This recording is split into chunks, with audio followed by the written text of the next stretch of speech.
আসসালামু আলাইকুম। আজকে আমি দেশি মুরগি রান্না করব। প্রথমে আমি গরম তেলের মধ্যে আলুগুলো ভেজে নেব।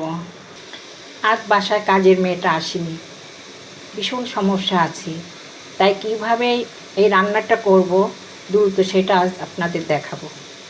আলু ভাজা হয়ে গেছে, এবার রসুন বাটা, পেঁয়াজ বাটা, জিরে বাটা, শুকনো জলে গুঁড়ো এর মধ্যে দিয়ে দিলাম। এবার এর মধ্যে আমি দেশি মুরগি সিদ্ধ করা দিয়ে দিলাম হলুদ, লবণ। মাংস কষানোর পর দিয়ে দিলাম 1 চামচ আদা বাটা। হচ্ছে আলু দিয়ে মুরগি রান্না।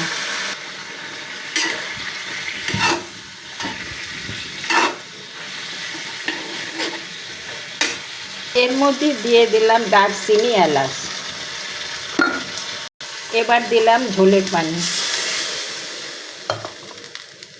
একটু ঝোল রেখে আজ আমি মুরগির মাংস রান্না করলাম। হয়ে গেল আলু দিয়ে মুরগির মাংস রান্না।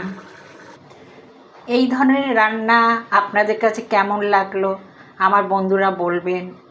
ভালো থাকবেন, শুভকামনা করছি। ধন্যবাদ।